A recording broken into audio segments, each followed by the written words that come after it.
귀한 찬양 하나님께서 받으신 것과 우리 모두에게 은혜가 된 것을 믿습니다. 옆 사람과 인사하겠습니다. 모이는 공동체가 됩시다. 네, 오늘은 얼굴과 얼굴을 대하다 네 번째 시간, 식탁에서 대하는 하나님의 얼굴이라는 제목으로 하나님 말씀을 나누겠습니다.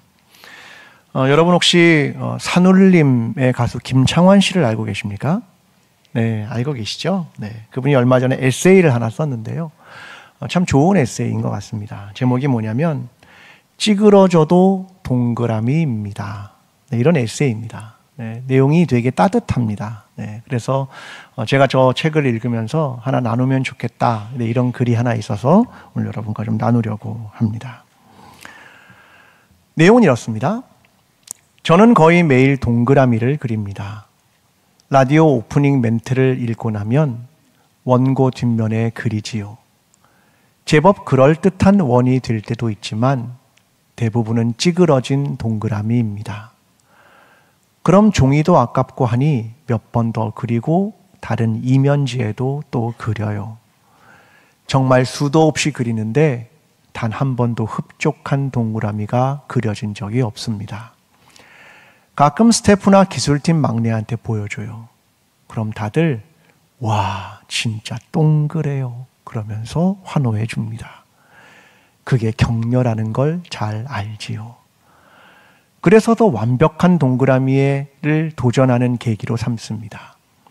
제가 그렇게 수없이 찌그러진 동그라미를 그리며 배우는 게 많습니다. 우선은 완벽에 관한 환상과 실제가 이렇게 차이가 크구나 하는 거예요. 오늘 또 재수대기 하듯 동그라미를 그려볼 거예요. 또 찌그러져 있겠지요. 저의 하루를 닮았을 거라 생각합니다.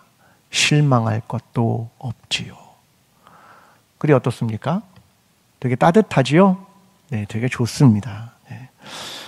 저와 여러분의 삶도 다르지 않은 것 같습니다.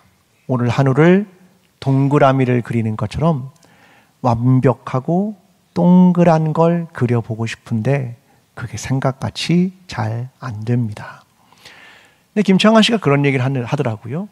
그래도 그건 세모도 아니고 네모도 아닙니다. 여러분은 동그라미를 그리고 있는 겁니다. 그 얘기를 하는 것이 되게 큰 위로와 격려가 됩니다. 제가 이 책을 읽으면서 이런 생각을 했습니다. 오늘 말씀을 나누는데 성막에 있는 진설병이라는 빵 얘기를 할 겁니다. 그런데 이 빵을 사람들은 얼굴떡 이렇게 불렀거든요. 그러니까 동그랬을 가능성이 되게 높은 겁니다. 그러면 사람들은 하나님께 드릴 거니까 동그란 빵을 만들고 싶겠지요. 완벽한 빵. 완벽하게 동그란 빵을 만들어 하나님께 드리고 싶을 겁니다. 근데 빵이라는 게 그럴까요? 우푹지푹하겠지요. 완벽한 동그라미는 나오지 않습니다. 그럼 중요한 건 뭘까? 내가 완벽한 동그라미 빵을 만드는 게 중요한가? 뭐가 중요할까? 하나님이 받으시는 것. 그게 중요하지 않겠습니까? 저는 우리의 삶이 그럴 거라고 생각합니다. 제가 이런 얘기를 하면 어떤 사람이 이런 생각을 하겠죠. 우리가 완벽한 삶을 살아가기 위해서 노력하라는 얘기인가? 그때마다 절망하고 상처 입을 수 있는데 어떤 사람은 이렇게 말하겠죠. 우리는 완벽하지 않아. 우리는 다 죄인이지. 그 말을 정당화하라는 말인가? 아닙니다. 우리는 정말 하나님 앞에서 어떻게 살아가야 하는가? 어떤 삶이 그리스도인의 삶이고 하나님과 어떻게 관계 맺어야 하는가? 그 이야기를 오늘 말씀을 통해서 나눠보고자 하는 겁니다. 오늘 본문은 성막에 있는 성소, 거룩한 곳에서 행하는 제사장의 두 가지 일에 관한 이야기를 들려줍니다. 첫 번째는 너는 그 성소 안에 등잔이 있어. 그곳에 거룩하고 순결한 기름을 채우고 심지를 정리해서 그 등잔불이 꺼지지 않게 하는 거야. 그게 제사장으로 해야 할 거룩한 율례다. 영원히 지켜야 하는 거야 라는 것이 첫 번째 이야기입니다. 두 번째 이야기는 이 등잔과 마주보는 위치에 상이 하나 있는데 거기에 빵을 만들어 12개를 6개씩 두 줄로 세우고 그것은 일주일에 한 번씩 계속 바꾸고 그리고 일주일이 지난 빵은 거기서 제사장이 먹어야 한다. 이것이 영원한 언약이다. 이 이야기를 했다는 것이 오늘 본문 전체의 이야기입니다. 사람들의 관심은 먹는 거에 있습니다. 여러분도 그렇지 않습니까? 오늘 점심은 뭐 먹지? 어떤 맛있는 거 먹지? 이런 생각을 하시지 않습니까? 이스라엘 백성이 광야에서 그런 생각을 한 겁니다. 뭘 먹어야 하지? 이런 데 관심이 있는 겁니다.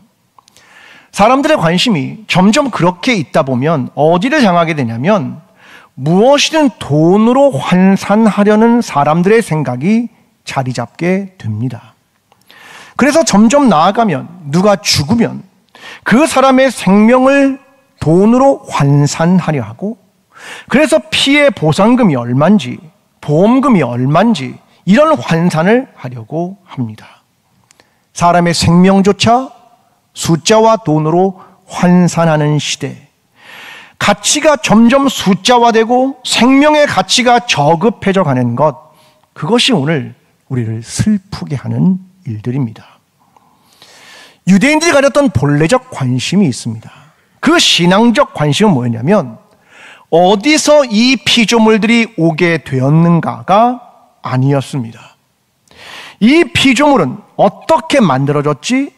무슨 물질로 만들어졌지? 그런데 그들의 관심이 있지 않았습니다. 그들의 관심은 어디에 하나님의 자비가 있는가? 어디에 하나님의 자비와 동정과 사랑과 열심과 능력은 어디에 있는가?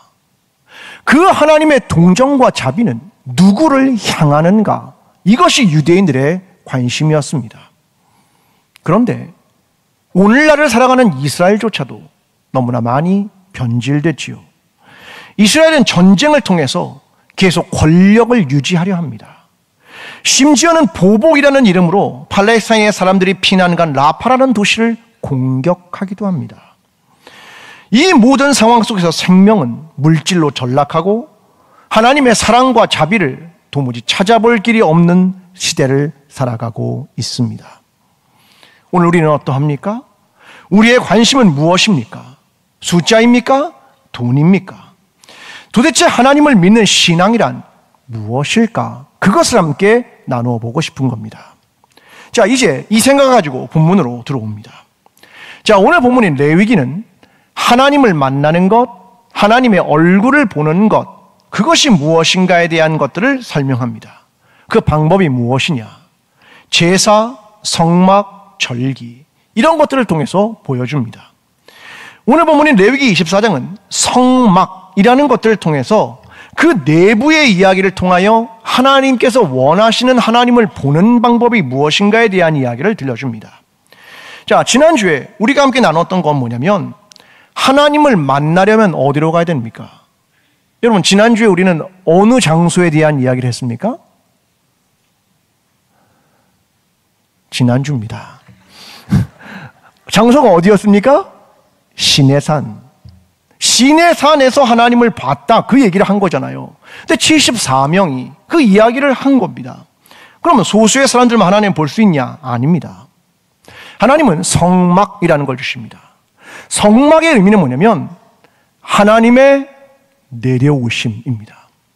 시내산 위에서 너희가 하나님을 만날 수 있다고 생각했느냐? 올라가지 마. 하나님이 내려오신다. 이것이 성막을 주신 이유입니다. 너희의 삶의 한 복판으로, 너희의 공동체 한 복판으로 내려오신다. 그래서 거기에 너희와 함께 거하신다. 이게 성막이 주는 핵심적 내용입니다. 민수기 2장 2절이 이렇게 말합니다. 이스라엘 자손은 각각 자기의 진영과 군기와 자기의 조상의 가문의 기호 곁에 신을 치되 회막을 향하여 사방으로 치라. 이게 무슨 말입니까? 회막이 있고 성막이 있고 이스라엘 백성은 그 사면에 정사각형의 내용으로 그를 중심으로 해서 진을 친다. 그러니까 그들의 한복판에 뭐가 있는 겁니까? 성막, 회막, 그게 있는 겁니다. 그 장소는 어디냐? 하나님이 시내산 위에 계신 게 아니라 너희의 삶의 자리의 한 복판에 내가 내려온다. 그 얘기를 들려주는 겁니다. 그러면 바로 앞에 있는 23장은 뭘 얘기합니까? 여호와의 절기, 안식일, 시간에 대한 이야기를 들려줍니다. 23장 2절, 이스라엘 자손에게 말하여 이르라. 이것이 나의 절기들이니 너희가 성회로 공포할 여호와의 절기들이니라. 자, 절기라는 건 뭡니까? 시간 아닙니까? 때와 시간에 대한 얘기죠. 유월절, 무교절, 초실절, 초막절. 이 절기란 뭐냐면 일상의 시간을 뚫고 들어오는 하나님의 시간입니다. 이게 절기입니다. 안식일도 마찬가지죠. 23장에 안식일 얘기를 꺼내고 있습니다. 3절, 엿새 동안은 일할 것이요 일곱째 날은 쉴 안식일이니 여호와의 성회의 날이라. 너희는 아무 일도 하지 말라. 이는 너희가 거주하는 각처에서 지킬 여호와의 안식일이니라. 여러분, 안식일이 뭡니까? 그 안식일은 그냥 쉬는 겁니까? 아니요, 성회의 날이다. 모인다, 거룩하게 모인다, 그 의미를 하는 겁니다. 성막도 회막, 그날도 성회, 다 모인다, 거룩하게. 어디에서? 하나님의 공간과 하나님의 시간 안에서. 이스라엘 백성의 공동체가 바로 그러하다라고 하는 것을 의미하는 말입니다. 그런데 사람들은 특별한 공간과 특별한 시간을 자꾸 추구합니다. 하나님께서 우리의 일상의 공간과 시간을 뚫고 들어오시는데 사람들은 특별한 시간과 공간을 만들려 합니다. 그게 하나가 예루살렘이죠. 거기서 제사를 드릴 때만 그들은 하나님을 만난다고 생각한 겁니다. 3대 절기의 예루살렘에 모이면 그때만 하나님을 만난다고 생각한 겁니다. 그것이 오늘 우리에게도 영향을 주죠. 여러분, 하나님 언제 만나십니까? 예배 시간에 교회에 와서만 하나님을 만나는가? 아니다. 너희의 삶의 자리의 한 복판에, 너희의 일상의 시간 속에 라고 주님은 말씀하시는 겁니다. 오늘 본문에 빛과 빵에 대한 이야기를 들려줍니다. 그런데 공통된 단어가 하나 있습니다. 히브리어로 타미드라는 말입니다. 이 말은 항상 그런 말입니다. 항상. 레위기 24장 3절이 이렇게 말하거든요. 저녁부터 아침까지 여호와 앞에 항상 등잔불을 정리할지니. 타미드. 8절은 이렇게 말합니다. 안식일마다 이 떡을 여호와 앞에 항상 진설할지니. 타미드. 항상. 하나님께서 우리에게 원하시는 건 특별한 공간, 특별한 시간이 아니라 항상이라는 말입니다. 사람들은 특별한 걸 찾습니다. 교회에서 이런 얘기 많이 하죠. 새벽 예배를 드려도 특별 새벽 기도회. 우리 교회는 1년에 3번 기도회를 합니다. 우리도 하지요. 근데 여러분, 눈여겨보셨습니까? 저는 이런 말을 안 씁니다. 신년 특별 새벽 기도회 이렇게 적어본 적이 없습니다. 그냥 신년 새벽 기도회입니다. 고난주간 새벽 기도회입니다. 저는 특별하다는 말을 안 씁니다. 왜냐하면 여러분이 특별한 때만 나올까 봐. 특별한 은혜가 있다, 특별한 계시가 있다, 그럴 때만 나올까 봐. 그러면 평소에 있는 새벽 기도는 하나님이 안 계십니까? 계시죠? 이 사실을 믿으십니까? 아멘. 하나님이 계시면 나와야 되는 거 아닌가요? 근데 네? 생각을 해보는 겁니다. 우리는 특별한 걸 자꾸 찾습니다. 그러면 안 되는 거죠. 그럼 초대교회 성만찬을 합니다. 어떤 그릇을 사용했습니까? 특별한 그릇, 금그릇, 은그릇 아닙니다. 집에서 일상에서 사용했던 그릇 가지고 온 겁니다. 빵과 포도주는요, 특별한 제작 아닙니다. 집에서 먹고 있는 빵, 포도주 가지고 온 겁니다. 우리는 일상의 자리에서 거룩함이 이루어진다. 되게 중요합니다. 제가 얼마 전부터 여기다가 텀블러를 놓습니다. 여러분, 텀블러 좀 가지고 오십시오. 왜? 환경 문제 때문에. 제가 여기다가 조금 강대상이니까 금으로 된 그릇을 놓으면 특별합니까? 아니요.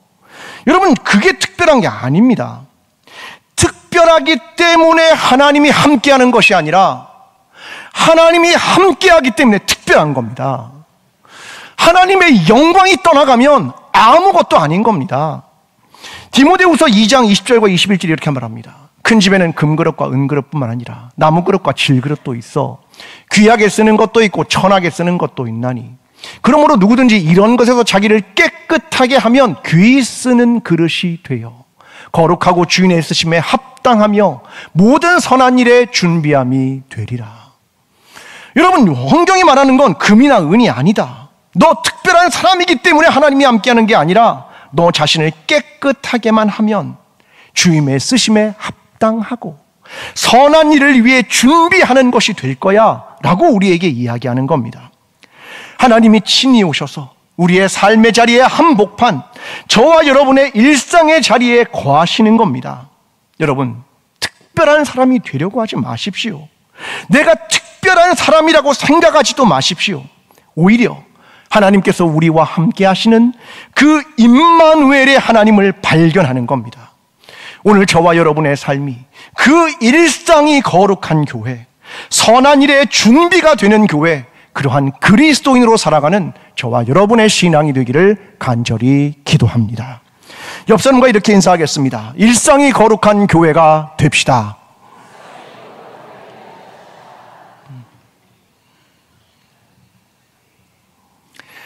하나님은 이 성막이라는 텐트를 주시고 이제 그 이야기가 그곳의 성소라는 거룩한 곳의 내부로 향하게 됩니다. 근데 이 성막은 네 겹으로 되어 있는 천들로 둘러싸여 있어서 내부가 캄캄합니다. 빛이 안 들어오기 때문이겠죠. 그래서 오늘 보면 24장 2절이 이렇게 말하는 겁니다. 이스라엘 자손에게 명령하여 불을 켜기 위하여 감람을 찧어낸 순결한 기름을 네 개로 가져오게 하여 계속해서 등잔불을 켜둘지며. 왜 등잔불을 켜야 되냐면 캄캄하기 때문에 그런 겁니다. 그러면 생각을 하죠. 캄캄함이란 무엇일까? 뭐 어둠, 악 이런 건 아니잖아요. 왜? 성소니까. 그러면 캄캄함이란 무엇일까? 여러분, 성소의 이 캄캄함은 이런 겁니다. 캄캄한 데 계신 하나님. 이게 무슨 뜻이냐면 쉽게 말하면 신비입니다.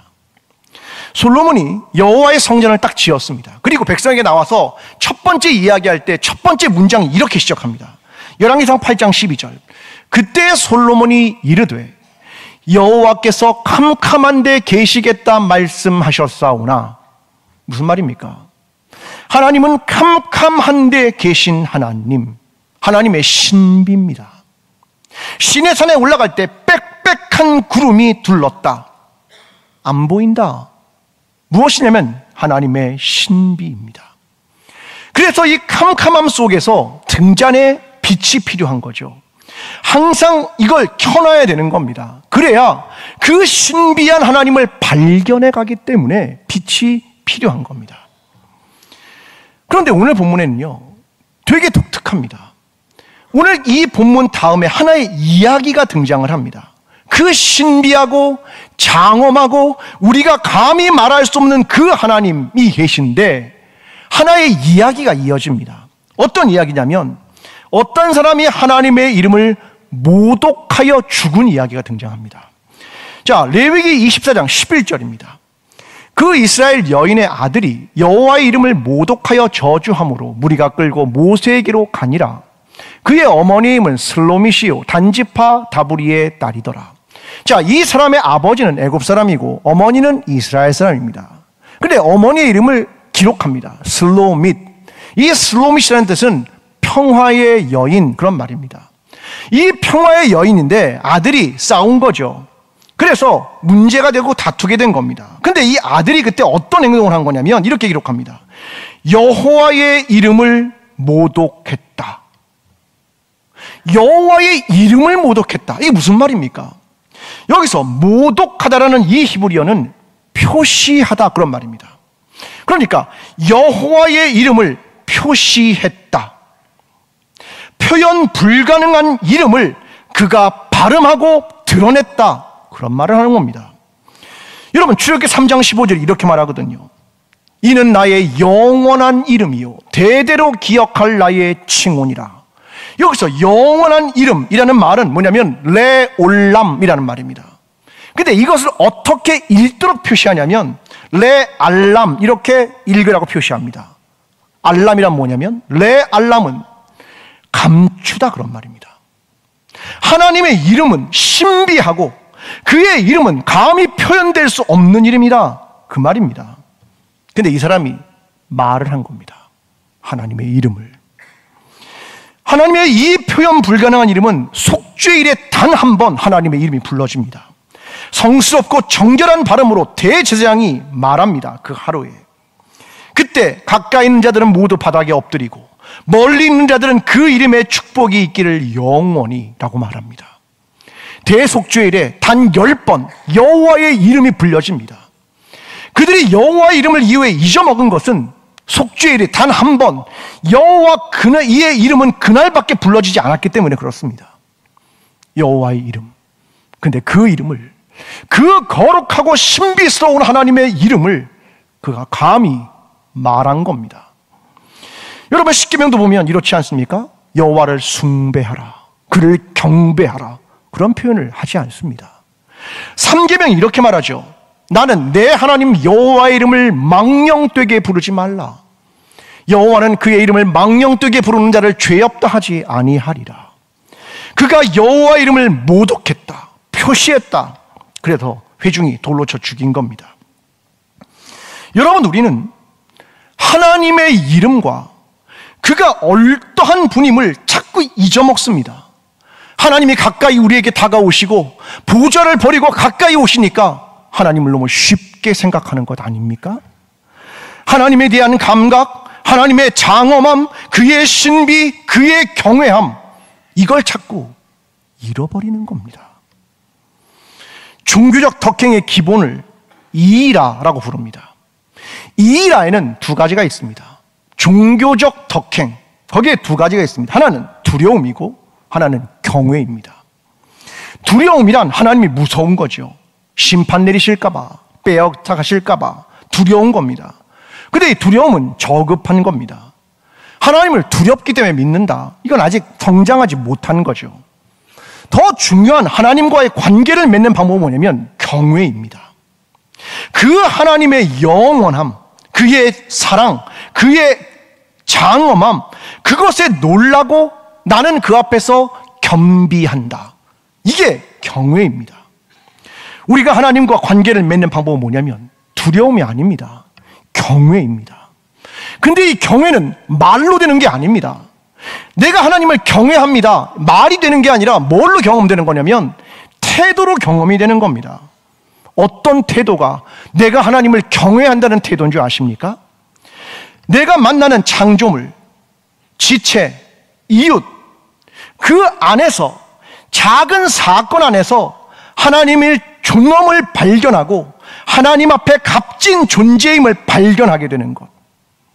그 작은 사물과 작은 아이 하나에서 하나님의 무한한 의미와 그 사소한 작은 일 하나 속에서 궁극을 보게 되는 것, 그게 하나님을 경외한다, 그런 말입니다.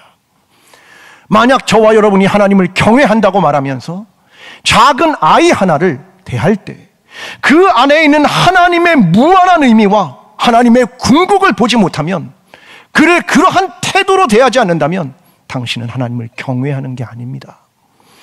내가 내 삶에서 만나는 작은 이야기 하나 속에 하나님의 장엄함과 그의 신비를 만나지 못한다면 난 하나님을 경외하는 게 아닙니다.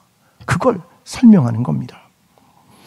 여러분, 옆 사람의 얼굴 속에서, 나의 지체의 얼굴 속에서, 작은 아이 하나 속에서 하나님의 존엄과 하나님이 얼마나 소중히 여기시는가를 발견하는 겁니다.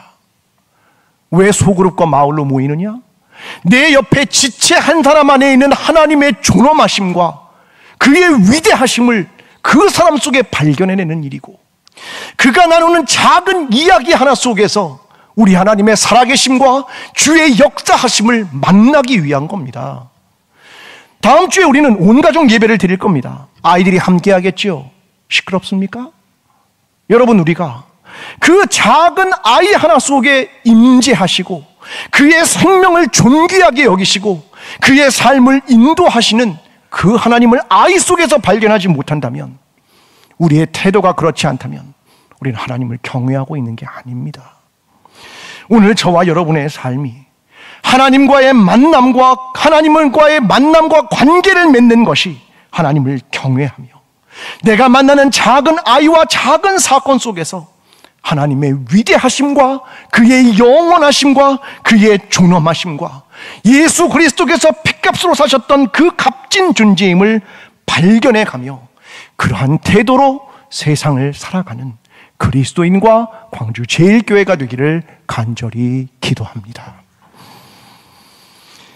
여러분, 성소 안엔 식탁이 차려집니다. 참 이상합니다. 거기에 빛만 있으면 존엄하다, 너무나 거룩하다 느낄 텐데 거기에 밥상 하나가 차려지는 것 같습니다. 8절이 이렇게 말합니다. 안식일마다 이 떡을 여호와 앞에 항상 진설할지니 이는 이스라엘 자손을 위한 것이요 영원한 언약이니라. 하나님은 떡을 거기다가, 빵을 거기다가 만들어 놓으라 이렇게 얘기합니다. 근데 몇 개입니까? 12개. 그럼 지난주에 12개의 기둥을 세웠죠. 어떤 의미입니까? 12지파. 제사장의 가슴에 흉패 12개의 보석이 있죠. 의미는 12지파. 그들이 가나안 땅에 들어갈 때 요단강에서 그들이 12개의 돌을 가져다가 그들이 유숙하는 길갈에 둡니다. 12지파. 하나님의 관심은 어디 있다? 나의 백성에게 있다, 이 말입니다. 그러면 9절로 넘어갑니다. 이 떡은 아론과 그의 자손에게 돌리고 그들은 그것을 거룩한 곳에서 먹을지니 이는 여호와의 화제 중 그에게 돌리는 것으로서 지극히 거룩함이니라. 이는 영원한 규례니라. 자, 떡을 할라라고 부릅니다. 근데 이걸 다 모으면 레헴 파님이라고 부릅니다. 진설병입니다. 이 말은 뭐냐면 하나님과 제사장이 함께 떡을 먹는다, 더불어 식사한다, 그런 말입니다. 새로운 것을 가져다 놓고 무르는 것을 하나님과 함께 식사한다, 그런 말입니다. 저는 이 의미가 뭘까 이런 생각을 해봤습니다. 이런 말인가? 새 건 하나님이 먹고 흔 거 내가 먹는다, 그런 말인가? 근데 저는 좀 아닌 것 같습니다. 어떤 걸 떠올리냐면 이런 걸 떠올렸습니다.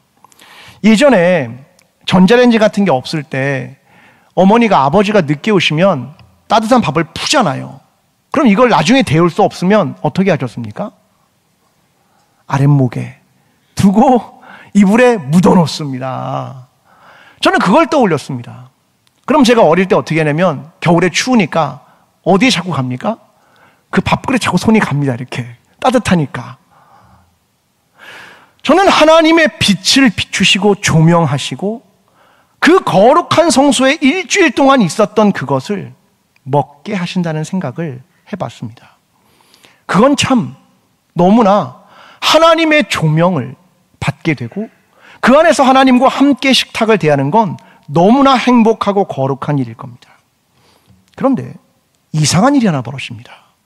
사무엘상 21장에 보면 제사장이 다윗에게 그 진설병을 줍니다. 먹으라고 말입니다. 불법입니다. 오직 제사장만 먹을 수 있는 거다. 근데 그걸 다윗에게 줍니다. 배고프거든요.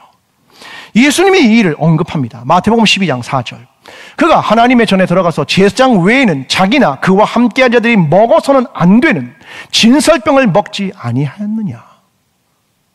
아니, 제사장만 먹어야 될 걸 그가 주었다, 이걸 먹었다, 이걸 예수님이 언급합니다.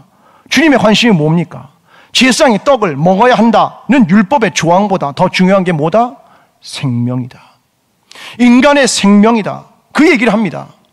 이어서 주님은 이렇게 얘기합니다. 안식일을 지켜야지. 그런데 제사장은 안식일 법을 어긴다. 왜? 거기에 등잔에 불을 켜야 되니까, 기름을 부어야 하니까. 그건 노동이다. 안식일법 어긴 거지. 거기에 떡을 갖다 놔야 한다. 왜? 하나님의 명령이니까. 그런데 법을 어긴 거다. 안식일법을. 하나님의 관심이 뭐냐? 율법을 지키느냐 지키지 않느냐냐? 아니면 생명이냐?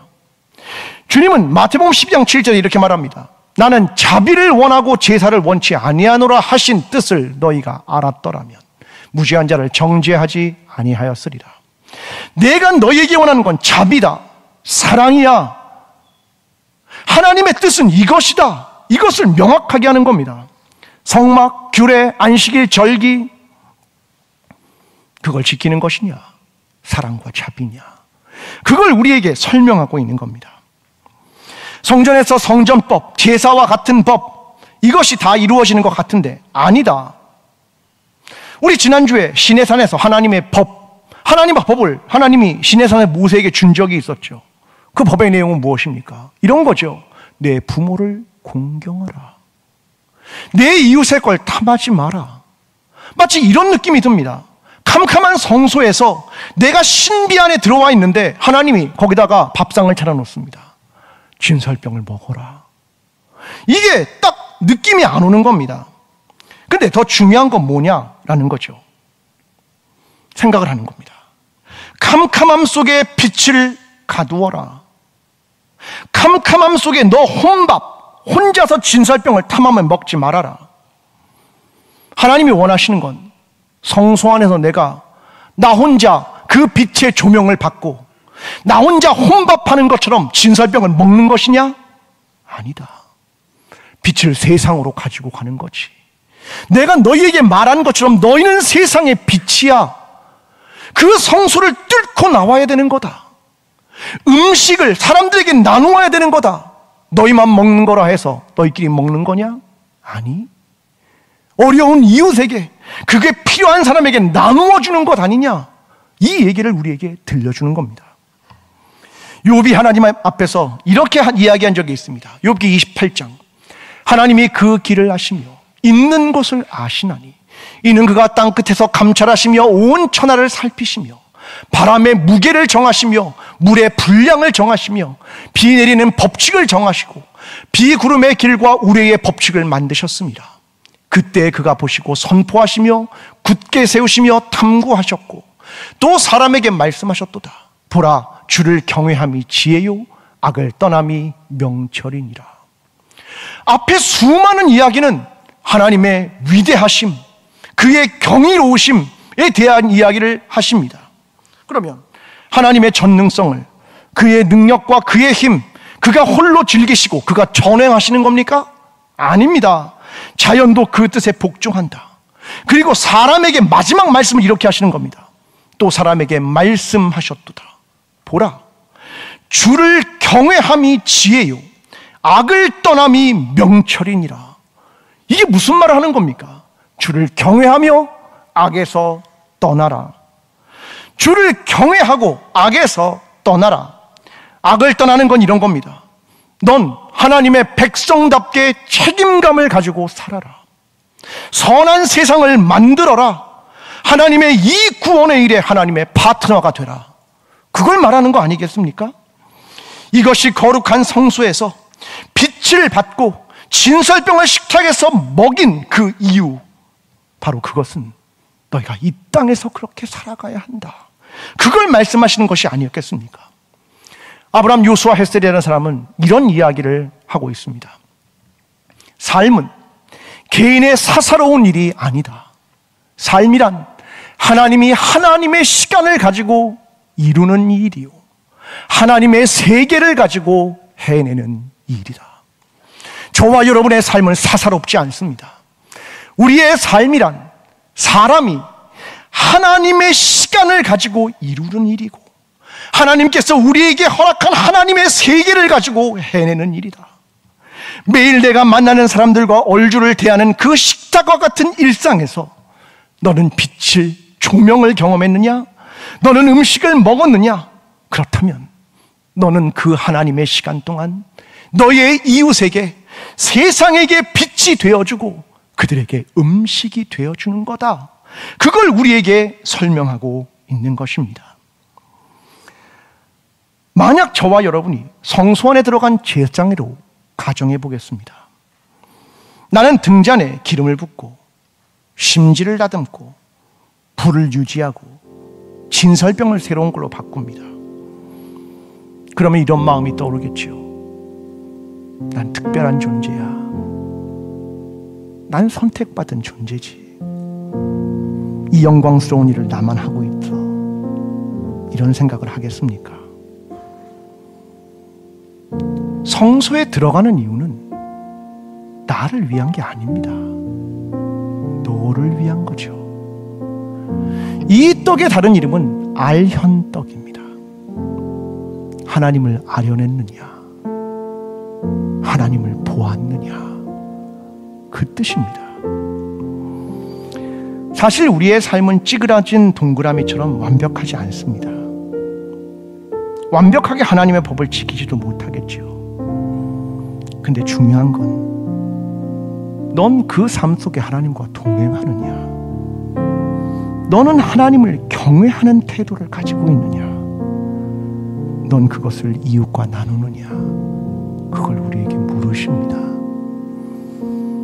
오늘 저와 여러분이 하나님께서 우리를 부르시고 하나님의 백성 삼으시고 제사장으로 세우신 이유를 기억하며 우리의 일상 속에 하나님과 동행함을, 하나님을 경외하는 태도를 가지고 우리의 이웃에게 나누며 살아가는 그리스도인과 그리스도의 공동체가 되기를 간절히 축원합니다.